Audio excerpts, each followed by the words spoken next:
Hello everyone, welcome to RK tutorial. So guys, ఈరోజు AP police recruitment బోర్డుకు AP high court అయితే కొన్ని ఆదేశాలు అయితే జారీ చేయడం జరిగింది. 2022 పోలీస్ కానిస్టేబుల్ రిక్రూట్మెంట్ పైన చాలా కేసులు ఉన్నట్లుగా మన అందరికీ తెలిసిన విషయమే.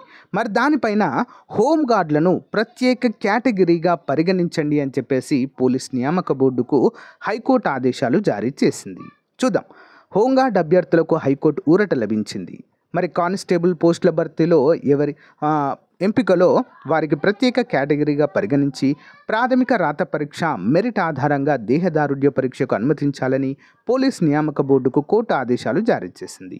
హోంశాఖ ముఖ్య కార్యదర్శి పోలీస్ నియామక బోర్డు చైర్మన్ డీజీపీకి నోటీసులు జారీ చేసింది. కౌంటర్ దాఖలు చేయాలని ఆదేశిస్తూ విచారణను రెండు వారాలు వాయిదా వేసింది.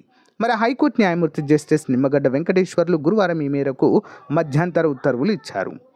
పోలీస్ కానిస్టేబుల్ నియామక ప్రక్రియలో తమకు ప్రత్యేక కేటగిరీగా పరిగణించకపోవడాన్ని సవాల్ చేస్తూ సిహెచ్ గోపి మరో ముగ్గురు హోంగార్డులు హైకోర్టులో వ్యాజ్యం వేశారు.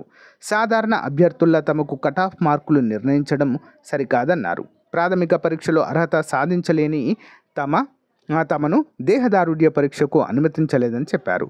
వారి తరపున న్యాయవాది సీనా కుమార్ వాదనలు వినిపిస్తూ కటాఫ్ మార్కుల విషయంలో సాధారణ అభ్యర్థులతో సమానంగా హోంగార్డులను పరిగణించకూడదని తెలిపారు.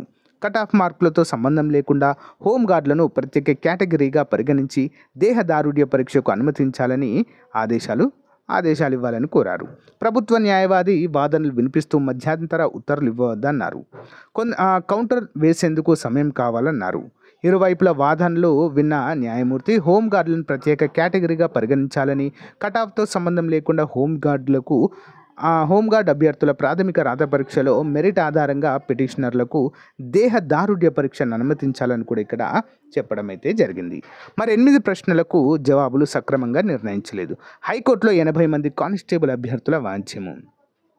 పోలీస్ కానిస్టేబుల్ ప్రాథమిక రాత పరీక్ష ప్రశ్నాపత్రంలో 8 ప్రశ్నలకు సరైన సమాధానాలను నిర్ణయించలేదంటూ 80 మంది అభ్యర్థులు హైకోర్టును ఆశ్రయించారు. ఆ ప్రశ్నలకు జవాబులు నిర్ణయించే అంశాన్ని నిపుణుల కమిటీకి పంపేలా పోలీస్ నియామక బోర్డు చైర్మన్ ఆదేశించాలని కోరారు. జవాబుపై తమ అభ్యంతరాలని పరిగణలోనికి తీసుకునేలా ఆదేశించాలని కోరారు. తమకు దేహదారుఢ్య పరీక్షకు అనుమతిస్తూ మధ్యంతర ఉత్తర్వులు ఇవ్వాలని కోరారు. గుంటూరు జిల్లాకు చెందిన జంగం సహజ మరో 79 మంది తరపున న్యాయవాది పివిజి ఉమేష్ చంద్ర గురువారం హైకోర్టులో వ్యాజ్యం దాఖలు చేశారు. ఈ వ్యాజ్యం హైకోర్టులో శుక్రవారం విచారణకు వచ్చేటువంటి అవకాశం ఉన్నట్లుగా తెలుస్తుంది. సో గాయస్, ఎప్పుడైతే ఏ ముహూర్తంలో అయితే పోలీస్ కానిస్టేబుల్ 2022 నోటిఫికేషన్ విడుదల చేశారో అది నానాటికి అది సాగుతూనే ఉందండి.